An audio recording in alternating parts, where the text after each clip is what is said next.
This is the latest offering when it comes to the Ducati Scrambler lineup. Ito yun, no?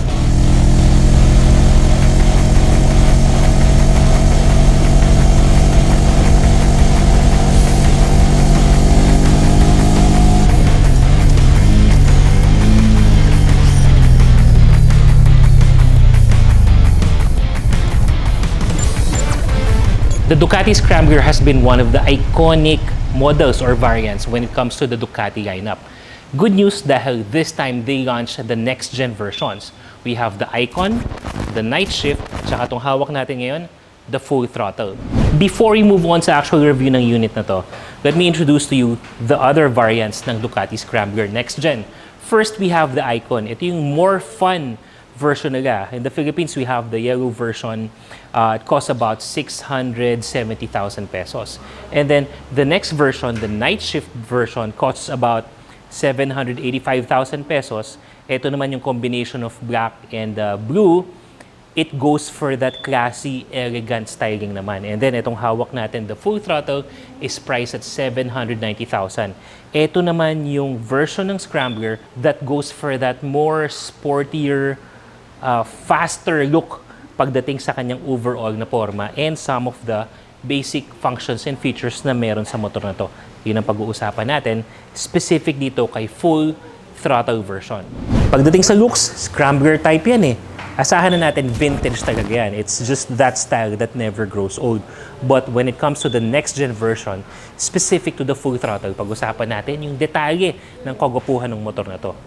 First off, in front, kapansin-pansin, we have this, hindi ko alam kung anong tawag dito sa variant ng signal indicators na to eh, but it's very sleek, not the conventional one na mas malaki. I like the looks of it kasi it doesn't get in the way of the overall design. Kasi parang discreet lang siya eh, oh. Tapos maliit lang with the LED lights, yun yung nagsisignal sa kanya. The headlight, I like the composition. Actually, pag in-on natin yan, we have the DRLs right here. Nakapagibot doon sa pinaka-headlight niya. And then the X mark on this one, nung una nakikita ko sa picture, akala ko it's a grill, it's a protection, pero hindi pala. It's embedded into the design of the actual headlight natin. So, it just gives out more accent, more identity pagdating dito sa kanyang front looks and design. Ngayon, pagdating naman dito sa baba, mapapansin natin, especially comparing it to the other variants ng next-gen Scramblers, the fenders is shorter. So, mas maikli siya, mas exposed na naman ngayon yung gulong natin. Mapapansin din natin for the wheels and tires naman, pag-usapan natin yung specs. Pero yan, may red marking siya dito. The same thing for the rear. Parang just gives out that additional accent para dito sa gulong na to. Dual sports na rin pala, oh. So, nakakapag-add dun sa pagka-brusco nung datingan ng motor na to. Now, heading over to the side, I like the color of the combination. Ito yung sinasabi nilang red GP19 variant, kung tama man yung banggit ko. But we have the whole accent ng kanyang unique red, yun na lang tatawag ko sa kanya. Kasi parang this is close to parang orange and red eh. But leaning towards red, pero may bahid ng pagka-orange. So I like that. Very unique in color. And then black, and then we have the identity or the branding of the Scrambler and the Ducati signage dyan, or rather Ducati branding dyan. Ganda. So ito, decals na to, mga brother. Black accent, gas tank, very sleek. Wala masyadong design, just really the play of colors, combination of the colors of the black and the red, magandang design. Nakikita rin natin yung visibility nung frame, nung pagka-naked nung kanyang body. So it adds, I don't know, brusco points. It adds authenticity doon sa kanyang looks kasi nakikita mo yung pinaka-frame niya, tapos nakikita mo yung trace ng kanyang pinaka-exhaust system dito. Ganda, no? Lakas makagwapo. For the seats, I don't know kung ako lang, pero comparing it to the previous Scrambler versions, feeling ko mas magapad-lapad na yung seats nito. But yung material nito versus the leather, ito meron parang synthetic. I'm not sure about the material, but it feels like synthetic. Tapos merong parang medyo rough texture. So this will help definitely in terms of keeping you in place, especially when already riding. So all black lang siya with different textured surface, tapos with the red accents lang naman dito. So again, it matches the overall accent or design sa pinaka looks ng bike natin. And then, for the sidebar here, meron tong 62. Bakit 62? Hindi ko rin alam, but that's part of the design. Parang the usual numbers when it comes to the races and all. This being the sporty variant of the next-gen Scrambler. Kasi sa iba, sa Icon at saka sa Night Shift, iba yung nakalagay dito eh. So this number just creates that more sporty, more racy, if there is such a word, na datingan sa motor na to. Another good thing when you are to get the full throttle version is that you will already get this Terminioni exhaust. Ayan, no? Tapos kitang-kita yung Terminioni. Tapos carbon yung kanyang muffler tip or muffler head. This Terminioni exhaust kasama na yan dito sa ating full throttle variant ng Ducati. So, ganda, oh. And then pagdating naman sa likod, the same thing for our signal indicators, yung maliit lang na parang maliit na handy flashlight na pinutol mo, nilagay mo dyan. Ngayon, ang dating, napakaginis tingnan. It's very neat. Pakita ko sa inyo when it's lit up. And you know, dalawang tudok pero yung brightness niya, it's still very visible. Pagdating, you know, if you're looking at it at the rear. And then, look at that taillight. Ang ganda ng shape. Still maintains that classy feel with the half oval shape right here. But given yung LED, yung shape, yung broken lines dito, gives out that modern flavor naman sa motor na to. Tsaka mapapansin natin, wala itong mga rear fenders and all. Meron lang dito for the plate holder. But other than that, we can see the bareness nung kanyang likod. Tapos ang linis nung pagkakagawa dito sa likod. So, gives out that sexy back vibe sa motor na to. So, overall, I think the color works. The design works, the lines, and all the combination. Kasi pag Scrambler, especially from Ducati, talagang hindi na luma yung design. So, this is another design of the motorcycle that will go for ages. Instant classic na kagad yung looks ni Ducati Scrambler Full Throttle. Pagdating naman sa makina, what we have here is 803cc L-twin 2 valves per cylinder air-cooled engine that gives out 73 horsepower at 8,250 RPM and 48 Newton meters of torque at 7,000 RPM. Ang maganda dito sa version na to, this is already electronic fuel injected that enables this bike to have different riding modes. And isa pang maganda dito, this now goes with the ride-by-wire technology. Kaya pagdating sa throttle response niya, napaka-responsive, napaka-smooth, and talagang pag piniga mo, ibibigay niya kagad yung power na hinahanap mo. Isa pa sa mga nagustuhan ko sa bike na to is the quick shift technology that the Full Throttle has. Ano nga ba yung quick shift? It enables me to shift my gears even if I'm speeding up. Kasi ho, the shifting up 1, 2, 3, 4, 5, 6 o kaya naman pababa, I don't have to use my clutch so long as the speed and the gear matches dun sa pagkakambyuhan ko. So another feature that enables you to just enjoy the ride. Pag humahataw ka, shift up ka na lang without losing too much power if you are changing gear. For the Ducati quick shifter, you have the option to turn it off or turn it on, but I don't really see any reason as to why you should turn it off.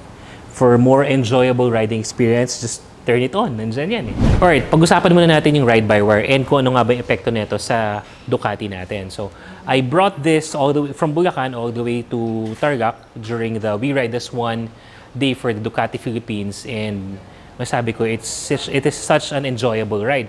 Lalo na yung ride-by-wire, ramdam na ramdam ko yung smoothness ng engine at saka yung power naman pagbitaw ko dun sa accelerator.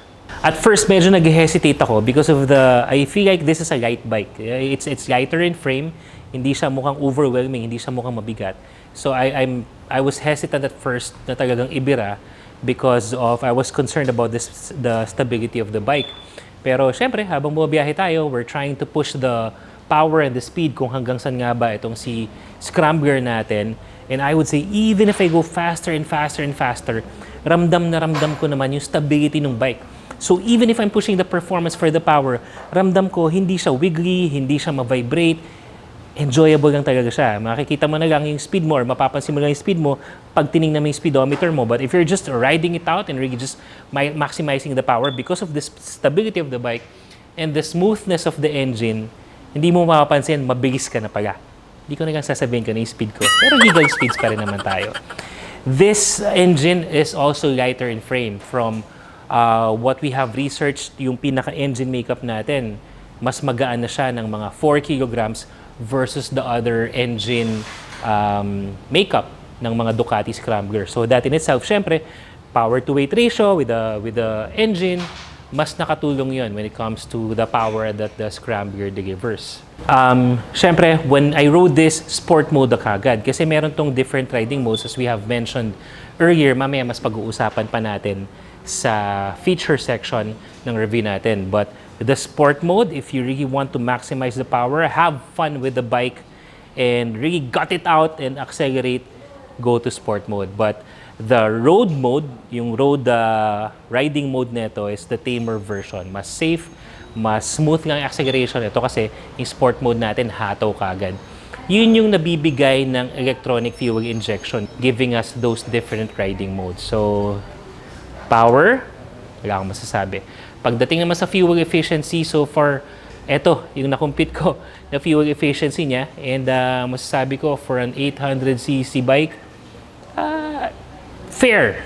It's fair na magkaroon tayo ng fuel consumption na ganyan. Kasi, you know, you're riding a Scrambler, you have an 800cc L-twin powered engine, sulit na rin. Now, let's talk about the brakes. Brake levers muna before yung nitty-gritty stuff. But napansin ko sa levers na, this is adjustable, so you can adjust it to your own preference, depende doon sa distansya ng braking or brake lever movement na gusto mo. In front, we have a huge diameter pagdating sa ating disc brake. Solid lang siya, hindi siya yung ruffled or anything like that. Pero Brembo calipers na. The same thing for our rear brakes, disc brake, and then Brembo calipers na rin. Ang maganda dito, this motorcycle has that cornering ABS. So yes, alam na natin ABS, anti-lock braking system. It prevents the brake from locking. Kaya mas natitimpla niya pag nag-brake ka at gagawin yung mga biglaang brakes, and naiiwasan yung pag-skid. Therefore, mas naiiwasan yung pag-semplang. But not just the simple ABS, this has the cornering ABS. Ibig sabihin, if we are leaning, medyo kumu-corner tayo konti na pa-emergency brake ka, the ABS is also activated there by mas naiiwasan nga natin yung mga fishtail or biglaang preno at locking ng bike. So definitely a good safety feature for the Scrambler full throttle. Additional thing, this is also equipped with the Ducati traction control system, which by the way, you can adjust the levels, di ba? You can adjust the levels and you can also turn it off or you can also turn it on. Especially if medyo gusto mo maglaro sa light trail, light off-road, mas madalas kasi mas enjoyable kapag naka-off si traction control. That's me lang naman. But that is another safety feature that will make your ride safer. Kasi ang ginagawa ng traction control, it modulates the spin on the rear wheel para hindi mag-overspin. Especially pag medyo iba-iba na yung surface nung niride natin, matimpla nung rear wheel mo yung pag-ikot niya kapag hindi na pantay yung bilis ng pag-ikot niya sa friction niya or sa kapit niya sa kalsada. Again, adjustable yan. Another bonus, depende kung dirt or basa or spalto or semento. Yan. Those are the things that adds value into the overall braking and safety system when it comes to this bike. For the suspension sa harap, meron tayong upside down fork. Kaya ba na yan? KYB.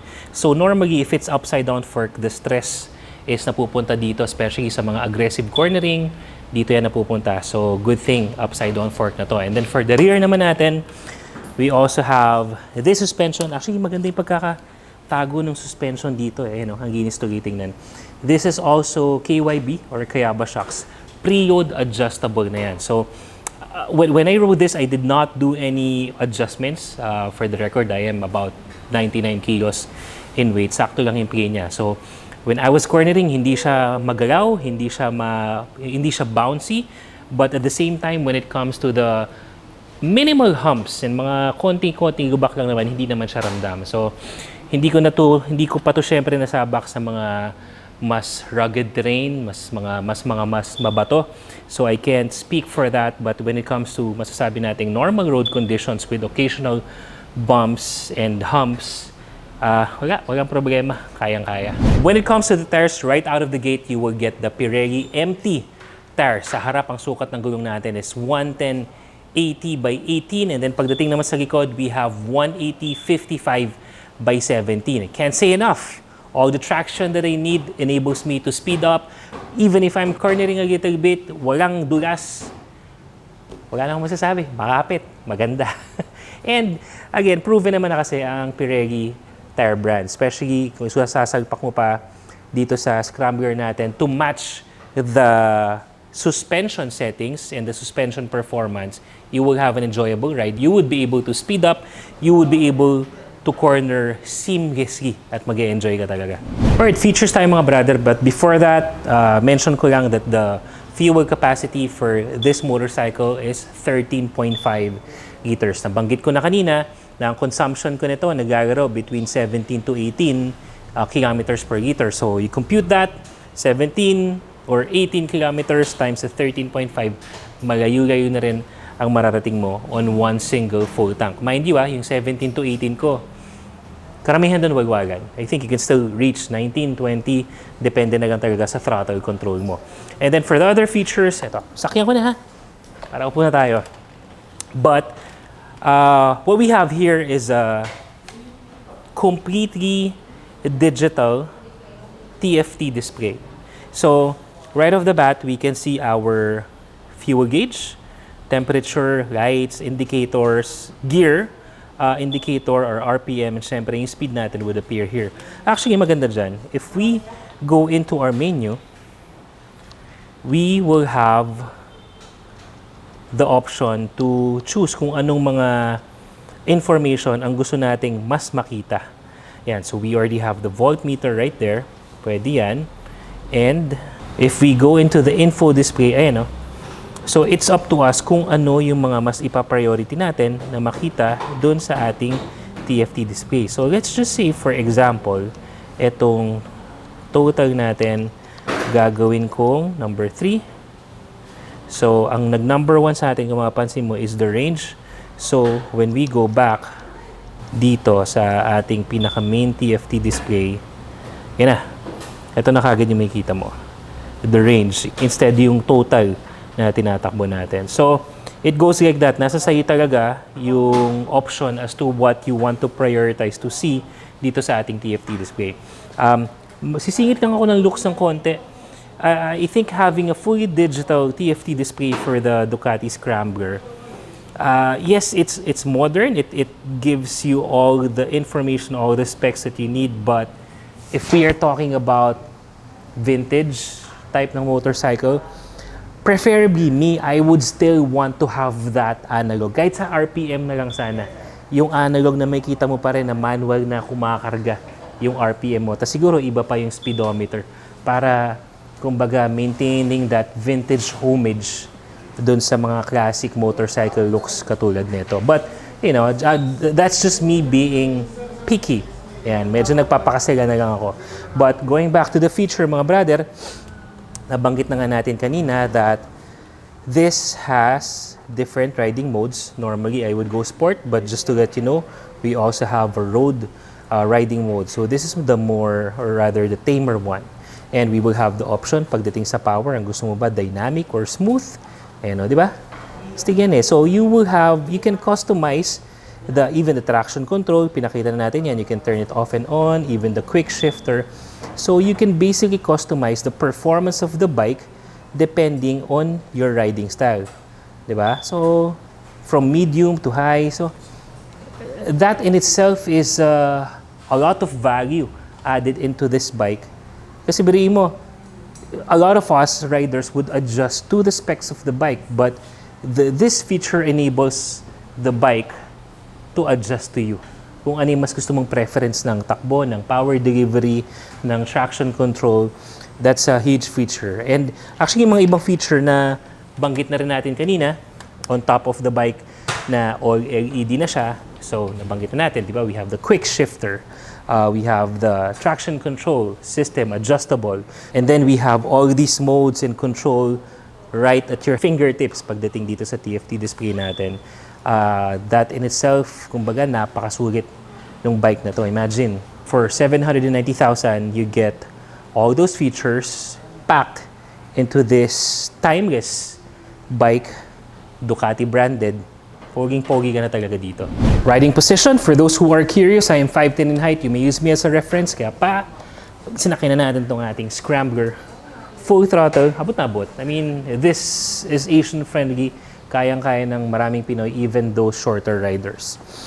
Standard pagdating sa feet position natin. So, komportable even for longer rides natin.